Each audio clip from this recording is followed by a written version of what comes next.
आता ही एवढी तयार होऊन नेमकी जात कुठं आहे हा तर प्रश्न तुम्हाला पडलाच असेल. बरं, माझी मुलगी छान दिसते की नाही हे कमेंटमध्ये नक्की सांगा आणि तिचा मेकअप कसा झाला हे सुद्धा. बरं, आता पुढं सांगतेच की ही तेवढी तयार कशासाठी झालेली आहे. त्या अगोदर बाजार केला, बाजारामधून बाजार आणून घरात ठेवला आणि घरात पाहते तर काय किचन काउंटर पूर्णपणे मेस झालेलं होतं. सगळ्यात पहिले भांडे घासायला घेतली, कारण हे एकमेव काम असं आहे की हे जर झालं की बाकीची सगळी कामं आपल्याला सुधारतात. तर मग सगळ्यात पहिले भांडे वगैरे घासून घेतली आणि किचनचा ओटा पूर्णपणे क्लीन करून घेतला.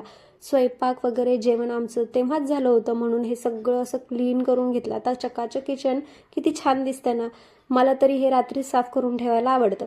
बरं, आता सगळं झालं की हे भाजीपाला जे आहे ना ते सगळं काढून मी फ्रीजमध्ये अरेंज करायला घेतला, कारण आज हे अरेंज केला नसता ना तर पुढचा एक आठवडा हा तसाच राहिला असता. म्हणून म्हटलं चला महत्त्वाच्या तेवढ्या गोष्टी सगळ्या काढून घेऊ. आणि आजचं महत्त्वाचं काम म्हणजे ह्या 2 घासण्या आणण्याचं होतं, कारण माझ्या घासण्या आहेत ना पूर्णपणे खराब झाल्या होत्या आणि मला नवीन आणायच्याच होत्या. म्हणून मी आज बाजाराला गेले होते तर हे काम करून घेतलं. आता ह्या छोट्या मोठ्या गोष्टी आपणच करतो. आणि राहिली गोष्ट संध्याकाळचा रुटीन. आता माझं संध्याकाळच्या रुटीनमध्ये आम्ही नवीन एक गोष्ट स्टार्ट केलेली आहे. ह्याला सुरू करून पण 15 दिवस झालेले आहे. आम्ही रात्रीचे आहेत ना सोप, ओवा, मेथीदाणे आणि जिरे असं आहे ना एक एक चम्मच घेऊन पाण्यामध्ये 2-3 ग्लास पाणी घेऊन त्यात भिजवून ठेवतो आणि सकाळी उठलं की त्याला उकळून पितो.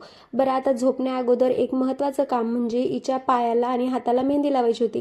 पण आम्ही हिचं काही पायाला लावून झालं नाही, कारण रात्री आम्हाला झोपता येत नव्हतं म्हणून आम्ही हातालाच लावली. आणि सकाळी उठल्यानंतर बघते तर काय हे बघा हिचा आहे आज डान्स आणि ह्या दोघी मिळून इतका सगळा पसारा काढला ह्यांनी. मी म्हटलं की मोठी मुलगी घरी आहे तर थोडीशी हेल्प करेल, पण कशाचं काय तिने ते सगळा पसारा काढून ठेवला होता.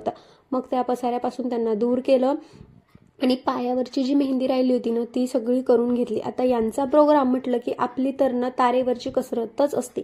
तर सगळं मेकअपचं जेवढं सामान लागणार होतं, ज्वेलरी वगैरे ते सगळी काढली आणि सकाळी आणि संध्याकाळच्या स्वयंपाकाची सोय करून घेतली, कारण प्रोग्राम कधी संपणार हे आम्हाला आयडिया नव्हती. तर सगळं आत्ताच करून घेतलं आणि इथं घेतलाय मुलीचा मेकअप करण्यासाठी. आता मेकअप कसा झाला काय नाही हे तरी मला तुम्ही कमेंटमध्ये सांगू शकता. पण खरं सांगू का, मुलांचे प्रोग्राम म्हटलं की आपलीच न खूप जास्त कसरत असते. आता माझी कालपासूनची हे ना हिच्या मेकअपसाठीची ही तयारी चालू होती. इथून तिथून काही गोष्टी अरेंज केल्या आणि काही नवीन आणल्या आणि असा काहीसा आमचा लुक तयार केला. आता आमचा डान्स पाहण्यासाठी आजी आली होती म्हणून आम्ही फक्त आजीजवळ चिटकून होतो, कारण नातीचा पहिला डान्स होता, मग आजीनं तर यायलाच बनतं ना. आता हिचा तरी ना फर्स्ट डान्स होता म्हणून खूप छान वाटला आम्हाला आणि खरंच तिने डान्ससाठी तिचा 100% दिला. आता घरी येताना आम्ही थोडंसं ब्लॅकमेल करून दुकानात गेलो आणि खायला घेतलं. मग अशाच छान छान व्हिडिओसाठी